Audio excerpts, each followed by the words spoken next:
for those of you who are joining us on Facebook and in the Zoom room. I am Patricia Lucia, author of Wildflowers and Present Tenses. My friends call me Patti, and so can you. And I am joined by my wonderful, very, very pregnant and hormonal co-host, Taylor Callahan. Yeah, yeah. And so we have we do this every Sunday. We pick a story out of my book, Wildflowers and Present Tenses. We read excerpts from it, and then we talk and chat about the broader issues, the broader themes, and invite people to join the conversation. And that's pretty much what we do. If you have not already purchased my book, the best way to purchase it, where you'll get the best deal, is on pattiluciawrites.com, where you can get a 25% discount if you sign up for my my newsletter. So you get the 15% discount and then add another 10% if you join. Download it to your iPad, yeah, your phone, and enjoy it on the go. Read a great story. Yeah, enjoy it on the go. Absolutely. And if you're in a book group, definitely invite your book group to read it. I think Rose is here. You confused me, Rose, because it says Andy's iPhone, and so I thought someone named Andy was here, but this is Rose. And Rose had actually invited her book group up in New York City to read Wildflowers and Present Tenses, and then they invited me to their book group meeting, and that was a real blast. I would love to do that all the time. They were wonderful, Rose. I had such a nice time. I thoroughly enjoyed Japan. I'm really grateful you could come. It was wonderful. They're still talking about me. Oh, that's wonderful. Well, I better hurry up and write in that next book, right? I think so. I better get on it. Well, thank you so much for joining us today, Rose. It's so nice to have you with us. So, Taylor, we're going to jump into this. Yeah, absolutely. Today we're reading from Torches, which is set in 1987, which we got a good chuckle out of, Patti, because it's the year I was born. And so for me, it's quite an insight on what was going on when I decided to incarnate in this lifetime. Really? What were you thinking? What was I thinking? I think I had tried to come through a few times and missed my mark. And so this is what I got. And I was like, fine, just give me the date. I'll take it. And so we got a great chuckle out of that. It was really an interesting take on what this country was like at that I decided to come on. At that time. Yeah. And you were really in the midst of an internal battle of discovering who you were, which I love. I think it might surprise some people, the way that I remember the first time you told me, what you were doing in your 20s. I was like, whoa. I was quite flabbergasted. I mean, like, you were a communist at one point, fighting for these beliefs. And it's just really interesting because in this particular time, you were trying to get an independent candidate on a ballot that was a socialist. And she was an African-American woman. And this was in the late 80s. So still not necessarily the most popular thing to do. No, not at all. But I think that it's interesting that you were supposed to single-handedly collect 6,000 signatures for this woman in New Hampshire alone. So what was that like for you?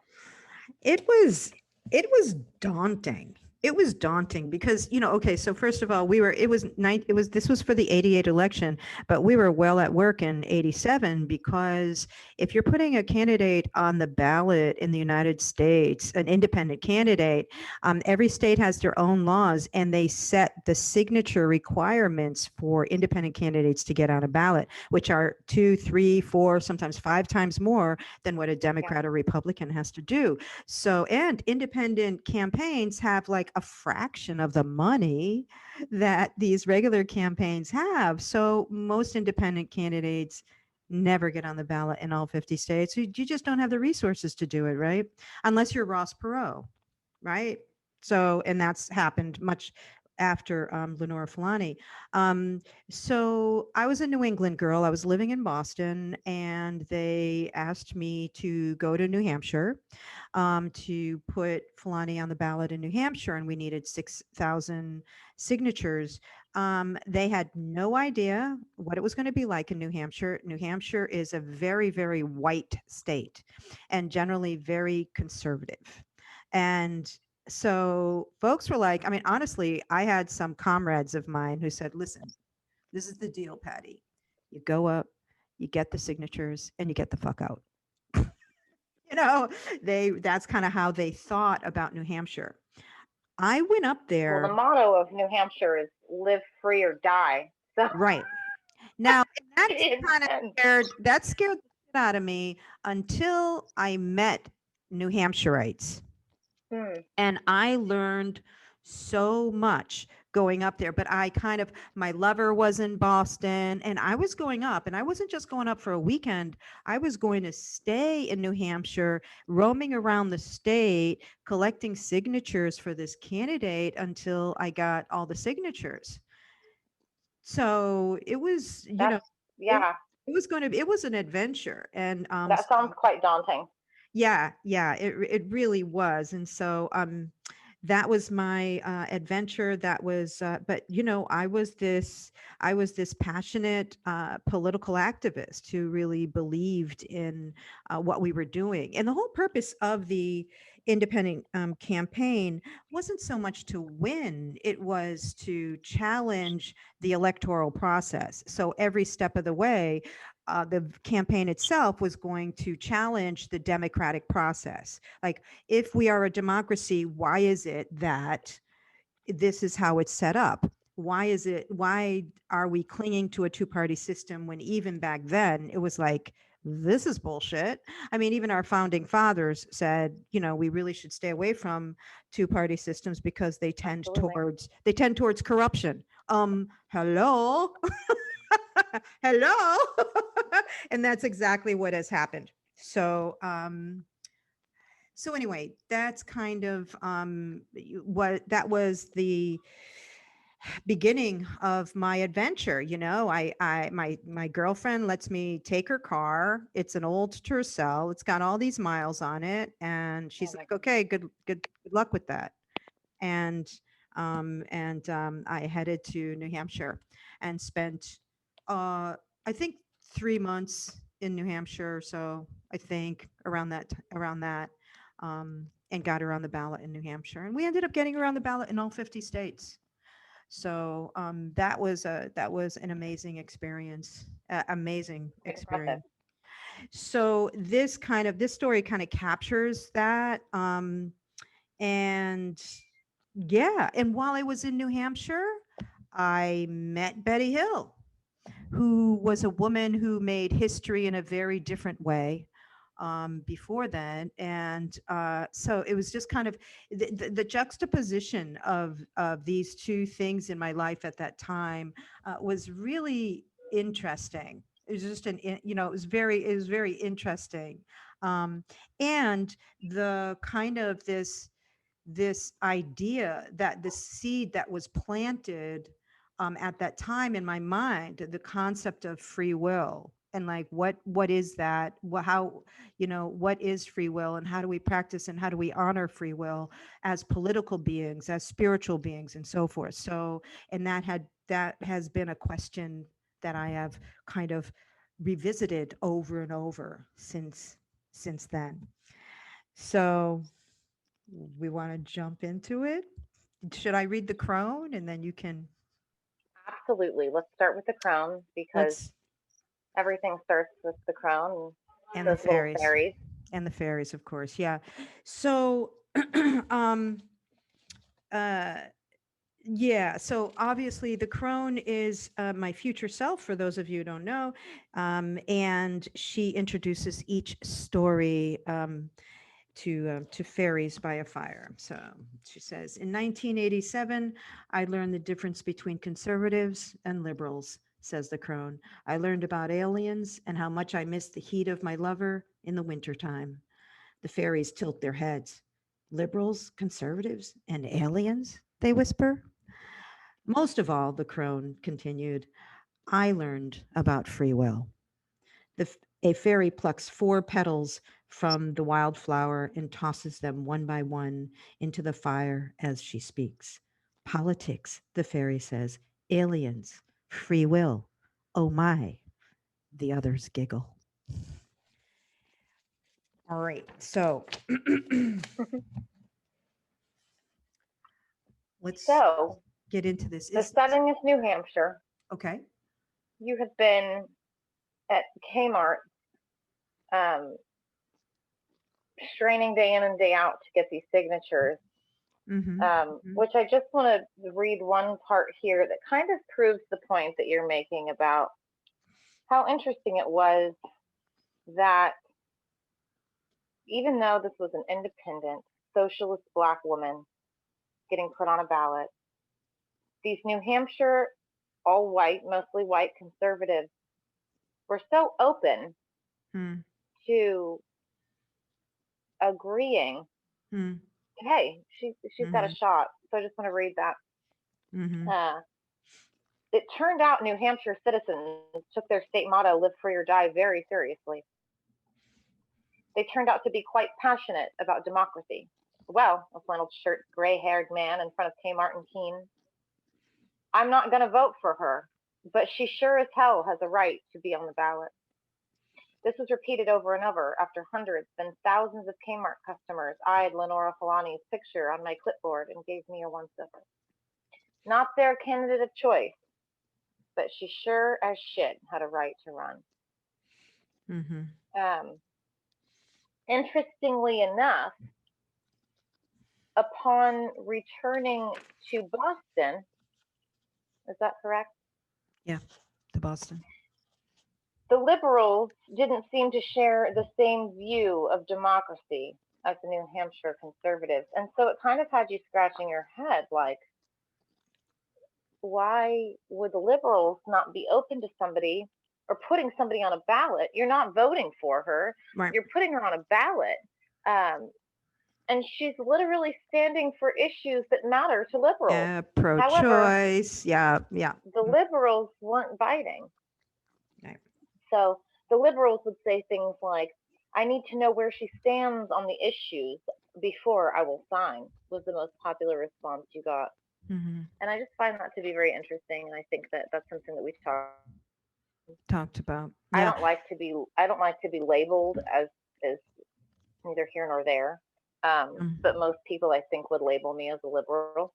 Yeah, because those are the categories that people know, but I don't think people really know like what a real liberal is. Even back then when my mother, for instance, she, I was radical, but the only thing that she could say was, oh, Pat's a liberal. And I would, that would upset me so much. It's like, I'm not a liberal. I'm not a liberal at all, Right. But when you're looking at your family, like, well, be like a Republican, you were like, well, anything but that at the same time. Right. Exactly. But this was the very beginning of an introduction to, like, I learned, I was able to have a very concrete experience with what it meant to how liberal behavior and liberal ideology. Right. So the liberal ideology is not necessarily pro-democracy. Liberal ideology is really pro-liberal ideology. And that is really, so often the response to getting this woman on so she was a socialist, she was Black, she was a progressive, right? And they were like, we need to read the literature. Okay, here's the literature. Okay, well, I need to study this before I can sign your petition. And it didn't matter that when I said, all we're doing is giving her the right to run. That is all we are doing. Now, the New Hampshire conservatives, white as the driven snow, in their flannel, shirts and their tobacco in their cheeks, right? They were like, hell, all right, no worries, I'll vote for. Fine. I'll sign that, because the concept of democracy was very clear to them. So I found it really, really interesting that when it came to meeting people who were liberals, they were not necessarily pro democracy. And this was shocking to me, that they were not pro democracy. Like, they were not necessarily in favor of putting this woman on the ballot if she didn't, point by point by point by point align with their perspectives. That was absolutely shocking to me. So, and it turns out, like, the candidates that they ended up voting for were not as aligned with their perspectives as she was. So there were, many, many ironies and many eye-opening experiences for me during this time. Yeah. But the New Hampshireites were so supportive of her being on the ballot and her being included that we began a campaign to get Fulani into the presidential debates. And there was a lot of support in New Hampshire among the New Hampshireites to get her in the debates, because why not? Because independent voices should be in the debates. If you're on the ballot, and you're a legitimate candidate, then why wouldn't you be in the debate? Why wouldn't your voice be heard? Because you do represent, you're a voice, you represent, you have a constituency. And we ended up not being able to pull that off, but that was But she did get on the ballot. She was on the ballot. End all. Yeah, she was on the ballot. She got on that ballot. She was on the ballot. Work paid off. Mm-hmm. In all 50 states.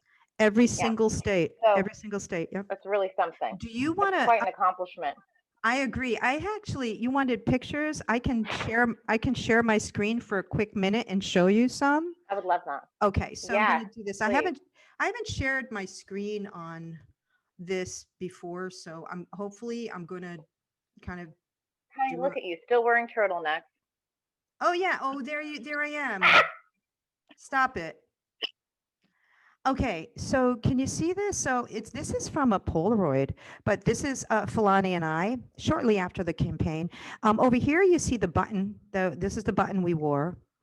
The campaign people, right? We had that button, and this is Fulani. It was just a picture I pulled up that from her speaking, I think, on C-SPAN, and probably talking about the electoral process, because that's what we talked about nonstop. Down here is a picture of Betty and Barney, her husband. So this is Betty Hill and Barney. Now, notice they are a biracial couple living in New Hampshire in the 60s and 60s and 70s. Yeah. No, actually, Barney died in 69. So they were an interesting couple. But anyway, that I just wanted to share those pictures with you guys, because just the whole experience was very interesting. Being up there and working on this campaign, and then having this very interesting interchange with Betty Hill in the process. So phenomenal. Yeah. Well, I can't wait to talk about her. Yeah. So where do you want to go next week? Where do you want to go? Well, I think we can just skip right on to you knocking on this door here. Okay. All right. So just a backdrop. So Fulani was on the ballot, and we were in the process of getting her in the New Hampshire debates. Okay. So now it's moved into the winter. It might be already 88. and the New Hampshire debates happen in February. So we're out there trudging through the snow of New Hampshire in December and early January anyway, trying to get these signatures on in a petition drive to get Fulani into the debates that were going to happen in February. So it's cold, Mhm. it's dark, it's New England. And there I am. I am now part of that. Yeah. I'm part of that campaign. Yeah. And so here you are. Now I trudge door to door with cold feet and hands, my mind wandering between houses and conversations, and I thought of my girlfriend in Boston and my disappointed mother in Springfield, who still held out hope that I'd find the right man, get married, have children, and become a Republican. I watched the stars of the moon. The night sky was so beautiful in New Hampshire. And so at 7:30, I decided the next doorbell would be my last. I was tired and cold, and I wanted to have a brandy and make that call to Boston. I rang my last doorbell and looked at the stars while I waited for someone to answer the door. A moment later, the door opened, and a small woman with salt and pepper hair and dark, soft eyes stood on the threshold. After my brief presentation, she said, "Would you like to come in?" Mm. Since I had already decided this was my last door, this invitation felt like a warm blanket. She led me through her front porch into a cozy living room. Newspapers, magazines, and books lay in piles on every table and flat surface, not in a chaotic fashion of a hoarder, but in the style of an intellectual on the hunt for information with notes stuck on every page. So, what do you think she was researching, Patty? Well, I think that she followed a lot of different information internationally. She actually spoke at conferences all over the world. Um, and, she spoke to, I'm sorry, I was just, okay. Hi, Emily. I'm sorry, I was just saying hello to somebody who's live on Facebook. Thank you for joining us, Go to Em. all our Facebook love. Yes, let's give our Facebook followers love. Thank you so much for being there. Um, so she did share that she spoke at conferences all over the world, and these were conferences about aliens and UFOs and all of that kind of stuff. And she was a presenter at many of these conferences. And so I think she followed that kind of information, you know, Gotcha. all over all over the world. Now, she and her husband Barney were political activists. For civil rights, and so after their incident, after their experience, actually, they did not want anyone to know. They kept it very quiet. Their situation, they did not want to call any attention to themselves. And it wasn't until after they started going to a hypnotist in Boston, and because they didn't understand why they were dreaming these things and whatever. Mm, And so it was only through their hypnosis sessions that they remembered what actually happened on that night. And they hadn't said anything to anybody. Someone there in Boston, perhaps connected to the hypnotist's office, leaked the information to the Boston Globe. And the next thing they knew, reporters were sitting on their front lawn. They literally needed to leave their house and go stay with a relative to keep out of the media eye. So wow. it was a crazy, yeah, it was a crazy situation. What were you going to say? So I remember, I don't know if you remember me calling you in a tizzy after I had read this story. Mm, I was watching a program, mm, and they were talking about a collection of stories where people had been quiet for decades mhm. about this train of alien abductions just right outside of Massachusetts, New Hampshire, all of this Yeah, whole area yeah, yeah. for I think 2 days or something like that. There had been all of these abductions, and they all very much tried to keep it a secret, Hmm. because the townspeople looked at, it was a very small town, and Yeah. everybody else looked at them like, Yeah. You're nuts. they were immediately shunned for Hmm. talking crazy. Hmm. But I do believe, I think that you and I came to the conclusion that this was the same time frame for Yeah. Miss Betty as Yeah. well. Yeah. Yeah, it could have been. I mean, and like I said, they kept it quiet for a few, like 2, 3 years, and then it was leaked, and then it was all Yeah, over. Now, the yeah, interesting thing about Betty and Barney's situation is it was investigated by the Air Force, and it was documented and validated that as an authentic experience.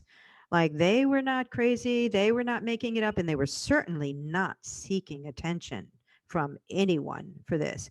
And it was so this was a validated case that the Air Force investigated and came to the conclusion that this was completely legitimate. So that's while why under I, hypnosis, you're yeah, not making up stories. It's impossible.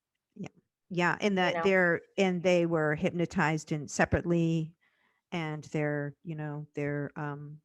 their accounts were memories, identical. yeah, their accounts are very similar. Yeah, yeah. And there were things that So, just were not, like there was physical evidence as well in their car. There were just things that were unexplainable. So it was a whole right. host. It was a whole host of things that were investigated that, the Air Force finally came, they came to the conclusion that now, and it wasn't like it was made public, but it was that's why I say it was a documented case. Yeah. Yeah, absolutely. So what are you going to say? And so, she signed your petition and offered you some tea. Yeah. I can't imagine. Your mind must have been, young Patty, I bet your mind was like exploding with questions. Was. Um, this Yeah. was, once you realized who she was. And so her introduction was quite funny. She's like, uh, do you know who I am? Uh, he said, I looked at the petition in my lap with her signature. The name Betty Hill looked familiar, but I could not place her. You may have heard of the story about my husband, Barty, and I. We had an encounter with spacecraft and alien beings. I love your analogy here. Mhm. Here, my eyes must have grown as big as saucers, to which she referred. I did remember.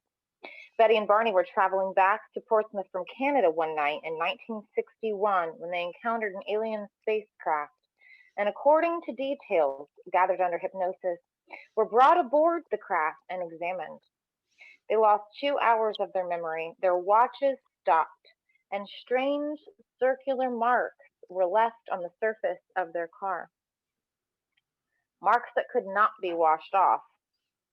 They had tried to keep their experience a secret, but they did not want the attention. Uh, and so you say, I remember that story. So nice to meet you. Mhm. And at that point, your head must have literally felt like it was exploding off of your Mhm. shoulders. Mhm. Mhm. Uh, Yeah, and I was so, so overwhelmed. I completely forgot about the political campaign. It was yeah, now. I mean, you got her signature, so now you're like blown away. Like, Mhm. what? Mhm. I don't even want to go home now. I Right. mean, the phone call to Boston, you were like, tell me more. Exactly. I think I sat in her living room for probably 30 to 40 minutes or so. Yeah. Yeah. And what she says next, Mm. I had to read a couple times. Uh, it it's really something to take free will out of our minds and place it in a universal sense. Yeah.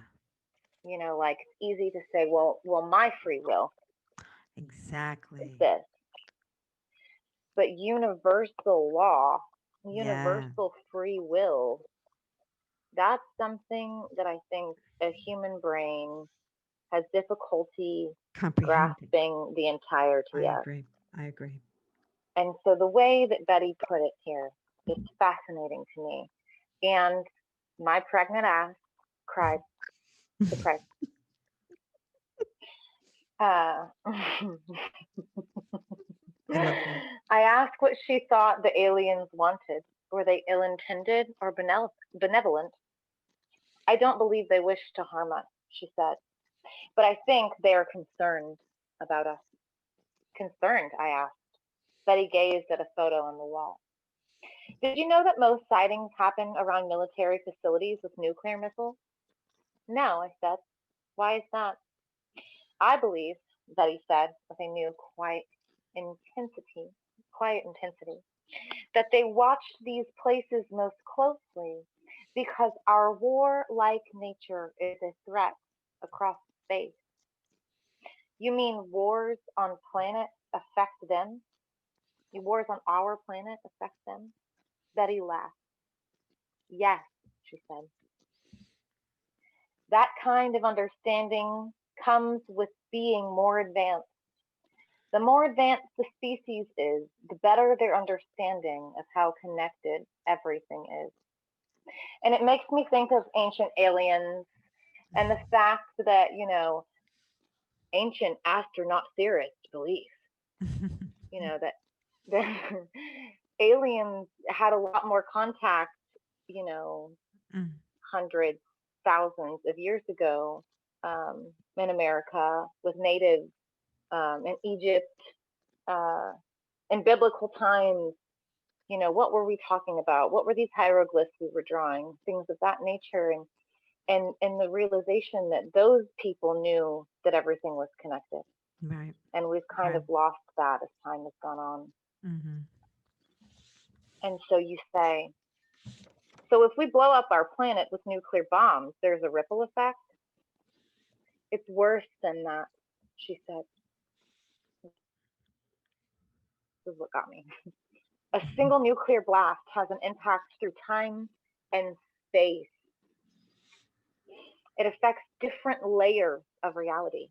Some of those layers are home to life we have never seen. I had never imagined such things. Had the bombs that destroyed Hiroshima and Nagasaki destroyed life in other realities? How far had their impact gone into space? So they watch our nuclear silos, I said just above a whisper. Yes.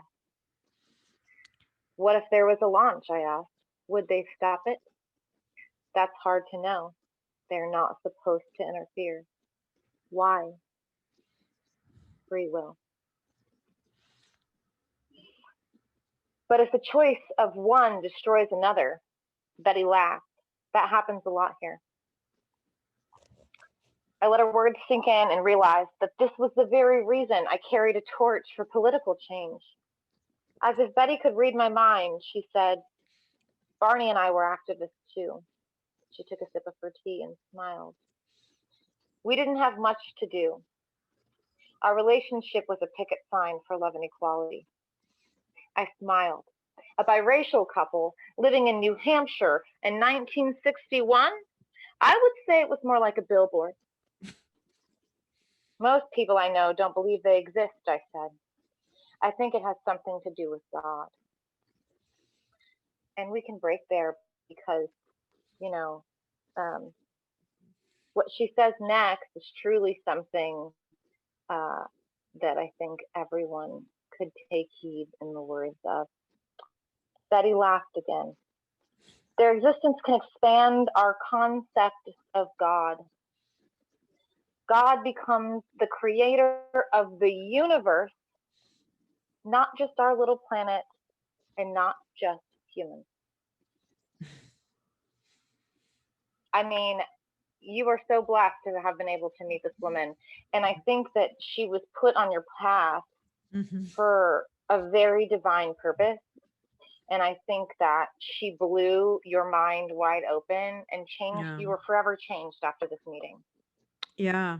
So I continued with my politics. It was a conversation that resonated with me for a very long time and that I thought about a lot when I left politics. The whole question of free will and even as I moved into my more of my spiritual journey, there was that question always in the back of my mind. about free will and how free will looks and how do we honor free will. What does it Mm. mean to honor free will politically, spiritually, human to human? What does that look like? What does that mean? What does it mean to honor free will as parents? What does it mean to honor free will in all of the roles that we play with each other? Giving space for someone to express their, opportunities Beliefs. to Yeah, express their beliefs. right. And then the quiet space to say, hey, in themselves, to Mhm. say, hey, that kind of changes the way I think a little bit. Right. Yeah. You know what I think, and I was thinking about this morning, is like we become a culture of zealots. Like Yeah, we become zealots about everything. So we become yeah, political zealots, whether you're on the left or where you're on the right, we're zealots. We are religious zealots. No matter what religion, we become zealots in that area. Spiritual zealots. So the new oh, yeah, movement is full of zealots. We have become zealots about food. All of these things that we're talking about are personal choices. They're free will choices. And when we become zealots, we encroach on the free will choices of others. And right, that's, you know what I mean? We really do. And yeah, perhaps on the free will choices of ourselves because we lock ourselves in. We're going that's right, lockstep so that we don't even allow ourselves the room to question and to right, change direction or to explore other ideas and directions, so yeah. I think that that's kind of what I've seen over the years is we've become quite a culture of zealots. Yeah. One way in which I choose to parent Mm, um, is oftentimes my kids, oftentimes our kids have these outlandish ideas pop into their mind.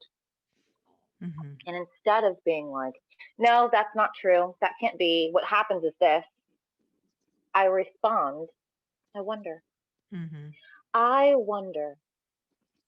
And that way, that gateway is still open and they can wonder as far out as they need mm-hmm, mm-hmm, because I will not be the one to shut that door on them. mm-hmm.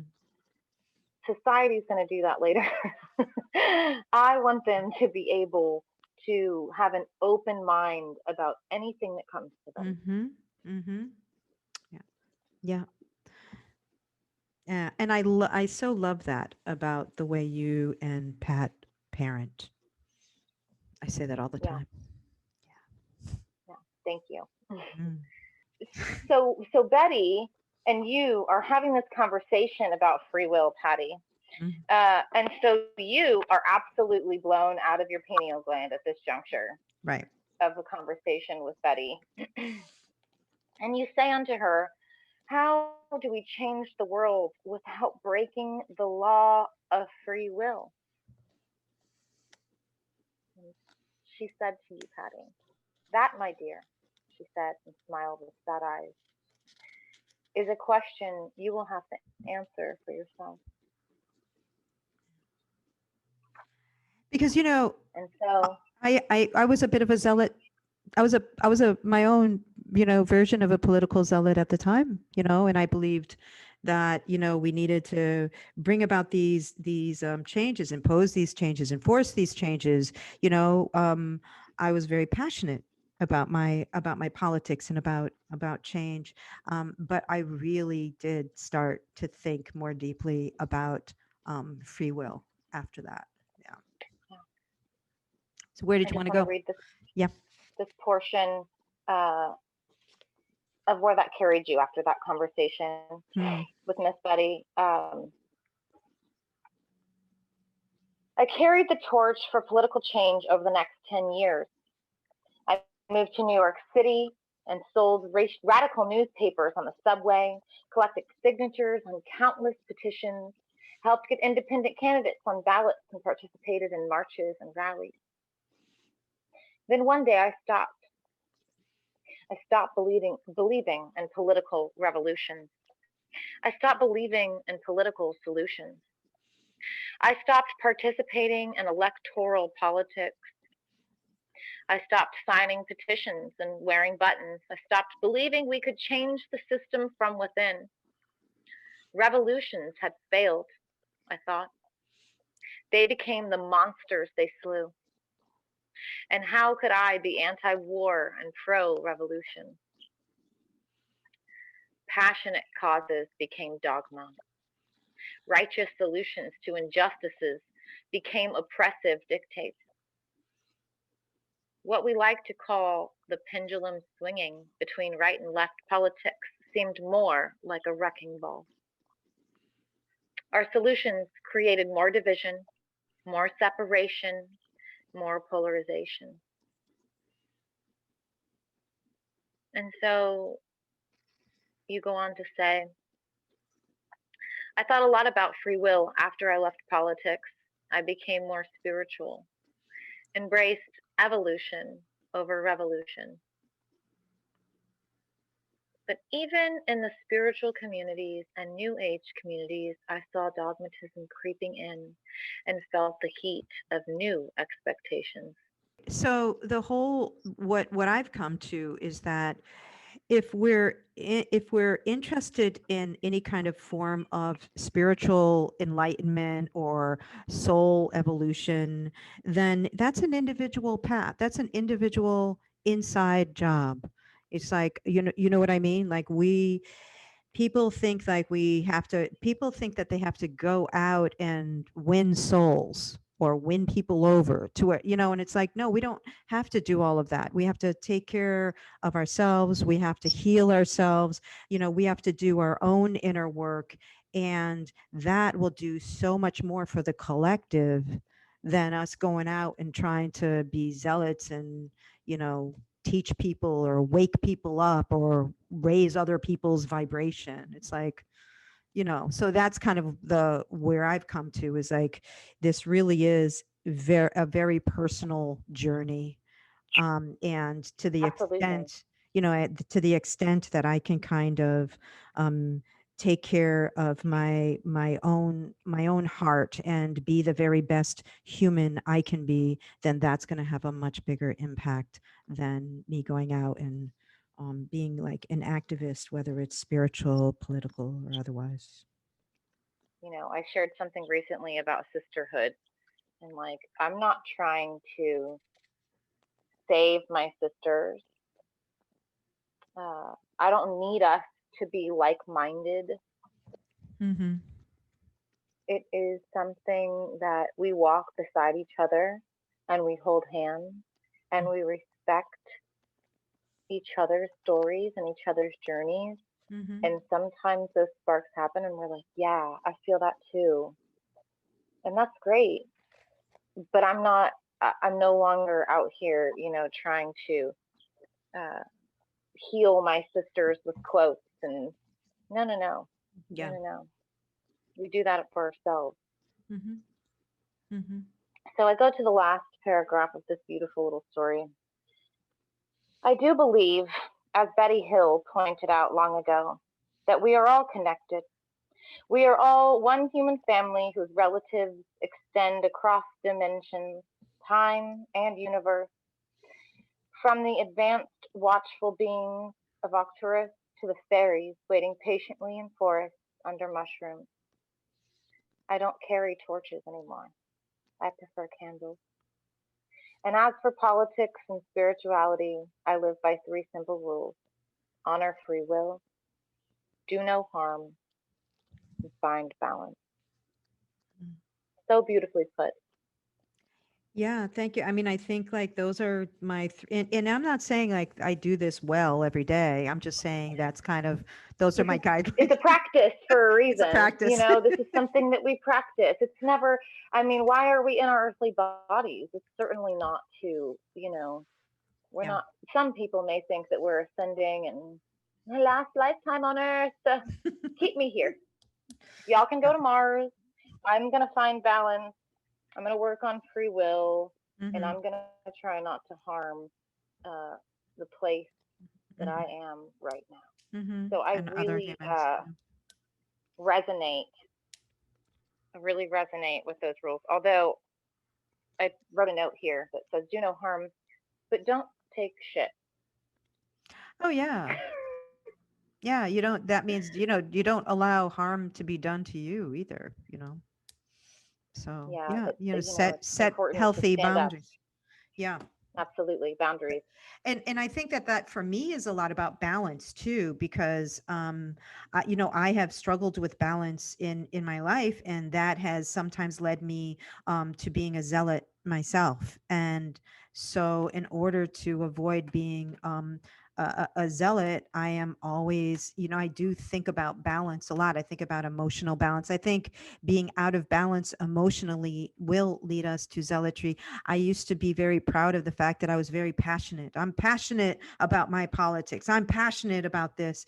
And I found that I needed to kind of rein that in and be a little bit more in balance with the things that I'm passionate about, because that can lead to being, a zealot, standing on a soapbox, proselytizing something. And I don't want to be that. I don't want to be that person. So. Right. So that was Torches. It was a really a very, very interesting time for me. And I learned so much, both from Dr. Falani, who continues to do her good work in the community, and from Betty Hill, who did recently pass. I think she passed a few years ago. She passed a few years ago. Um, but yeah, a real special soul. So, Taylor, where are we going next week? How we're gonna get real deep next week. Ooh, I okay. just decided this morning. This is something that I think all of us can really, really tap into and relate to, um, and strive to be better at.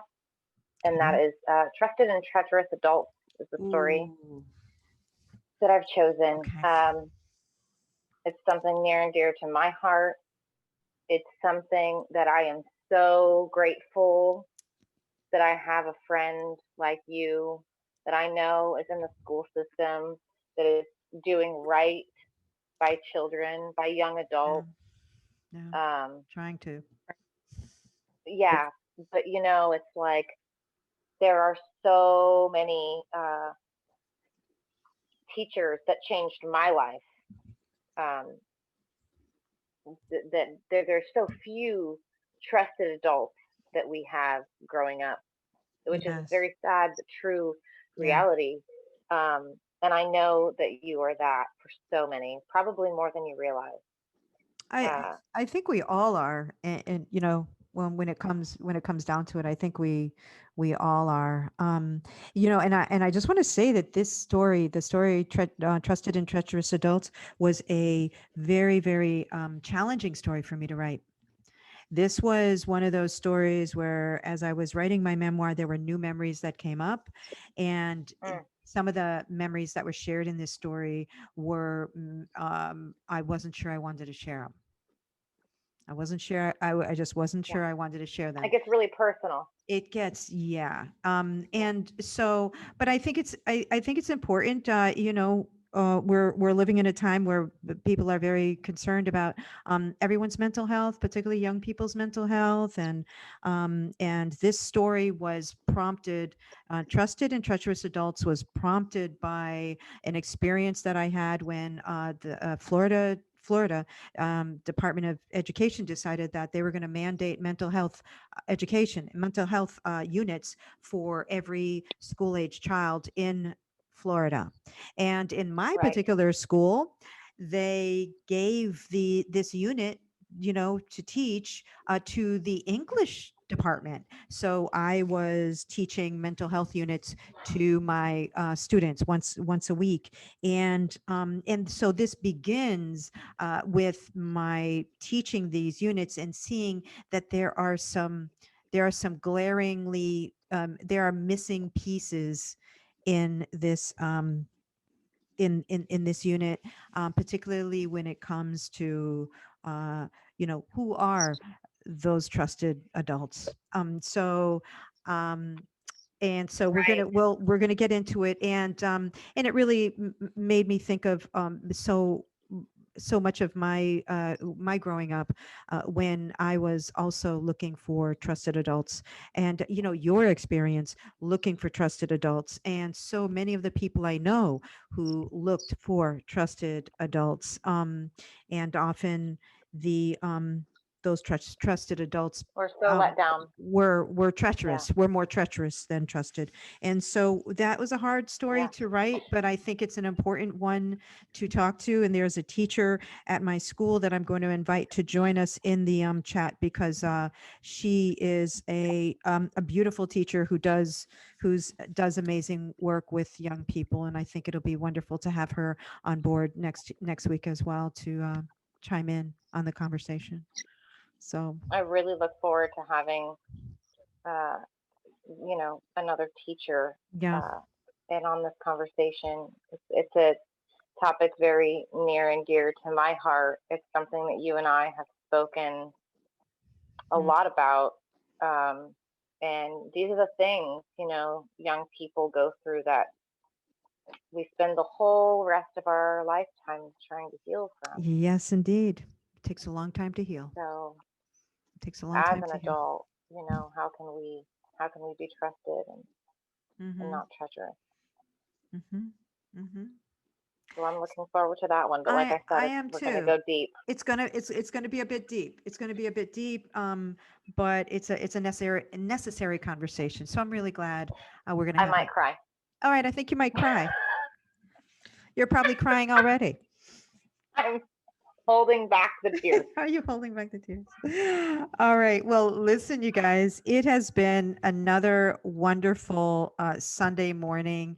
I can't tell you how much I really do enjoy getting together with you guys, sharing parts of these stories, and sharing, having, sharing your company and your words and your thoughts, and all of you. I think it's just it's a joy for me. So thank you so much for joining us for Wildflowers live stream today. I hope you join us again, and we'll do this all again next week. If you are looking for my book, the best place to buy it is on my website. Wild Patty Lucia writes, and you can get up to 25% discount on my website. So check that out. Also, if you are on YouTube, I do have a YouTube channel. Patricia Lucia Author is my YouTube channel, and I share morning meditations, these wildflower live streams, and I also have a series of how to write your own memoir that I'm putting up there. So, and miscellaneous other things. So you can check out my YouTube, my Instagram as well. Patty Lucia writes.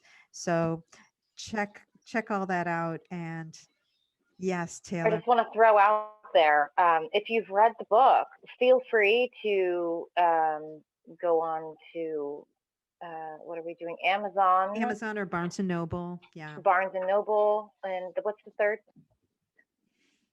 So There's one more. There's one more. um it's mostly Amazon and Barnes and Noble if you're going to write a book. Okay. Oh, Goodreads. Yeah, Goodreads. Yeah. Goodreads. If you've read it, and you're feeling inclined to do so, feel free to write a little review on this really amazing memoir that Yeah. Patty has graced us with. It's and the reviews really do help get it out to a wider audience, so they're always much appreciated. So you guys, much love to all of you. Thank you so much for joining Taylor and I, and giving of yourselves, your thoughts, and your love. And we hopefully will see you all next week. Have a beautiful week, you guys.